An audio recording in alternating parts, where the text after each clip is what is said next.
I'm Vicky Ross and welcome back to Rise Up Podcasts. This is a space for reflection, awareness, and honest conversations about being human.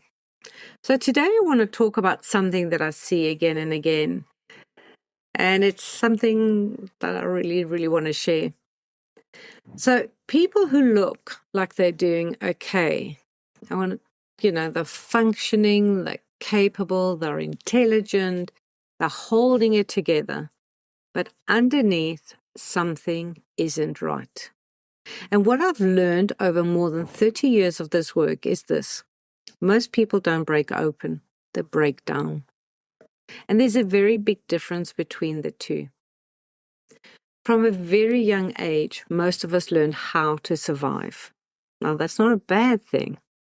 But, in that how to survive is how we learn to cope. We learn not to fall apart, and we learn how to be strong, responsible, capable, reliable.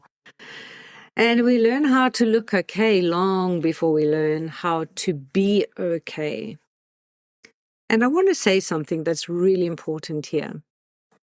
When people break down, it's understandable. It's justified. What's happening in their lives often is hard. The pressure is real and the stress makes sense. So this isn't about judgment or blame. So just because something is understandable and justified, it doesn't mean that it's healthy or right.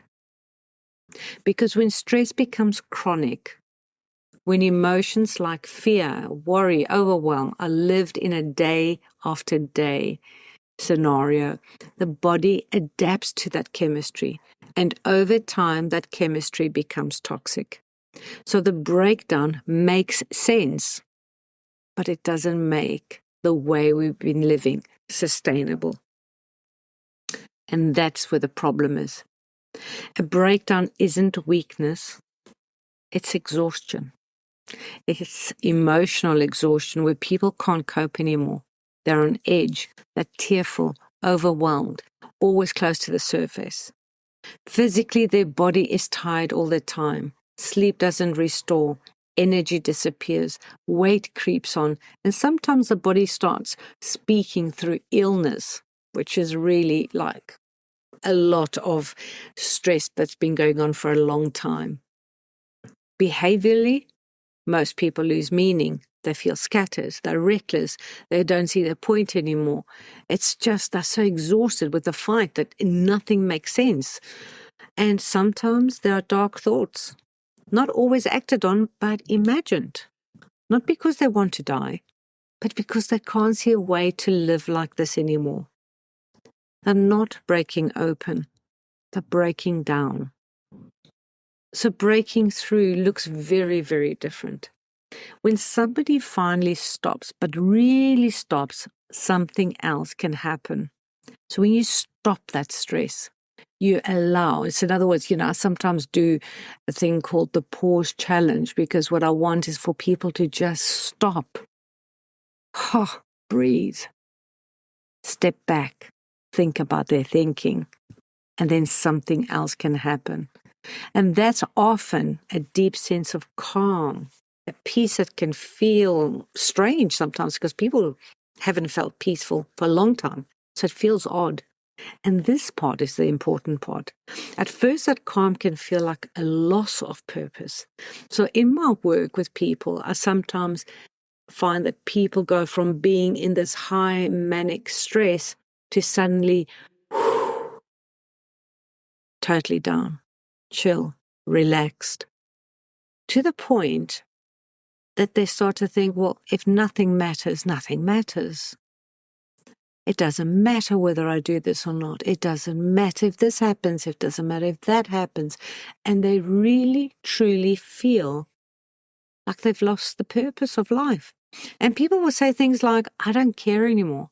Nothing matters. I don't know who I am now. I knew what I was then when I was a stress ball, but I don't know now who I am.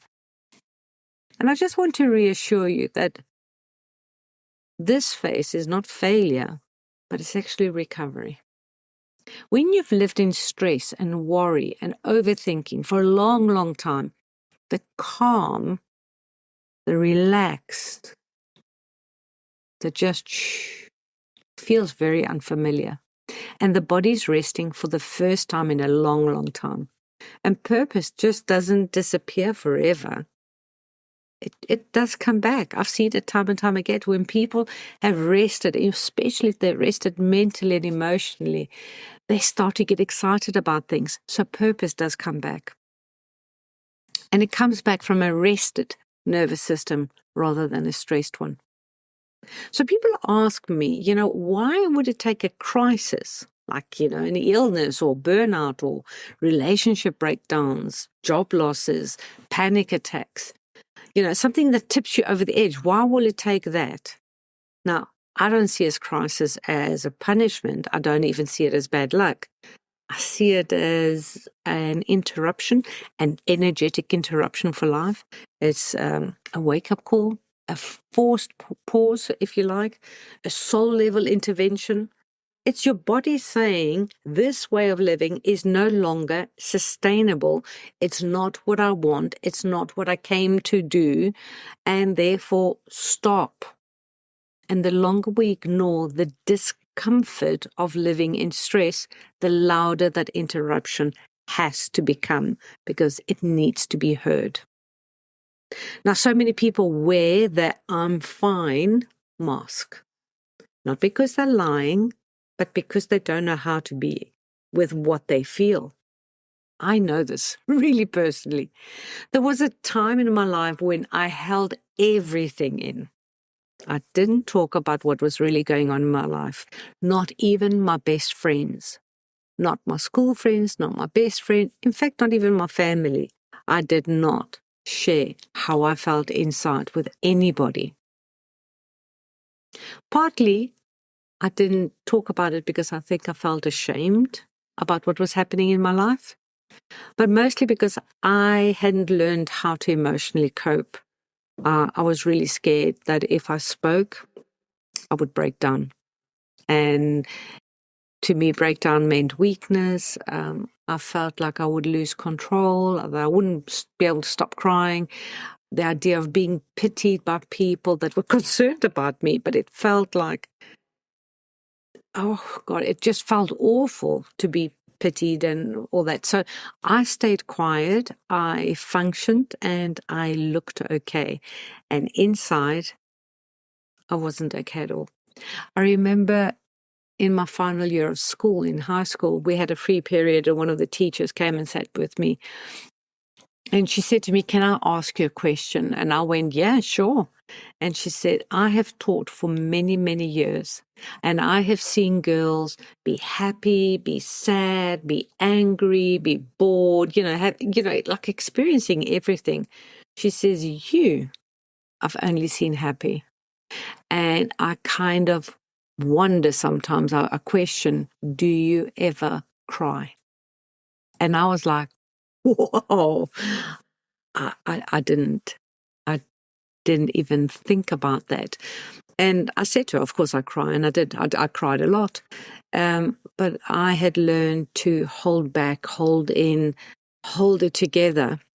And I did that for a long time until I felt like I could cope, that I could share it with somebody without breaking down. And people would say, "Oh my God, that's terrible." And I'd go, yeah, but it's okay, it's fine. I'm over it. It's no problem. Because I couldn't cope. I couldn't cope with the level of my emotions. So yeah, I looked okay, but I wasn't okay at all. And that mask, it can protect us from shame and judgment and vulnerability, but it also keeps us stuck because we don't actually deal with things. We don't heal.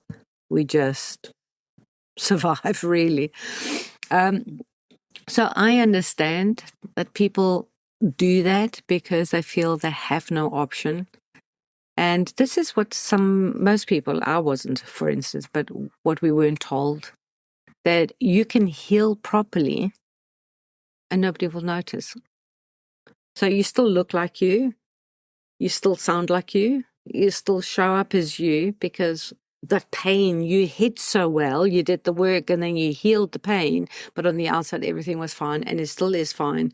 So you still show up as you, but inside everything is different. And the thing that used to hurt doesn't land in the same way, which is a good thing. The stories lose their grip, the emotional charge dissolves, and sometimes, which is weird, sometimes people feel disappointed by that. They feel disappointed that they've done all this work to unravel all this pain that they've been covering up and this healing, and nobody has noticed. They think, well, surely someone should have noticed how far I've come.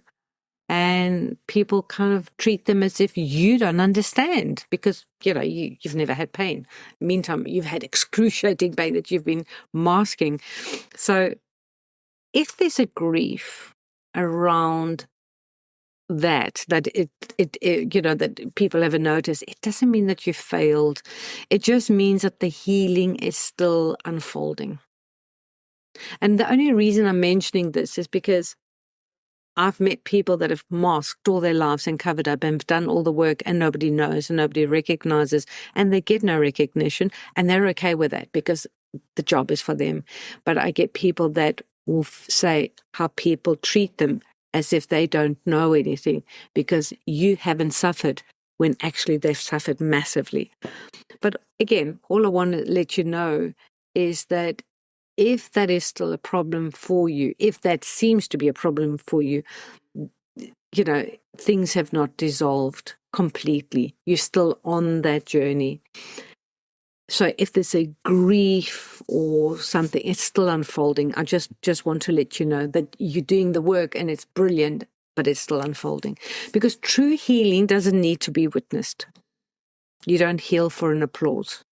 You heal for freedom. So what is this about then? Well, this isn't about fixing yourself. It's about recognizing yourself. The parts of you that get wounded, reactive, and emotional, that's not who you are. That's a learned survival state. And the more aware you become of that, the more your life can start to soften. And maybe you don't need to get so upset about life. Maybe you don't even need to take everything so seriously. Maybe the work isn't to heal what's wrong with you, but to wake up to who you are and recognize that you've always been okay. So if something in this episode stayed with you, let it settle, notice it. You don't need to do anything right now. But I would genuinely love to hear your thoughts. So I would love if you could leave me a comment and tell me what this brought up for you. And if you feel drawn to explore more of this work and go deeper, you can always find me at vickyross.com. Or you can also join my beautiful membership community when you're ready, because that's where you get a lot of community and support with like-minded people that all are striving for the same thing. So you don't have to do this alone. We are here to help and support. At least I am. So I want to wish you a good week. I hope to hear from you, and here's to your success. Share this episode if it resonated with you, and thank you for listening.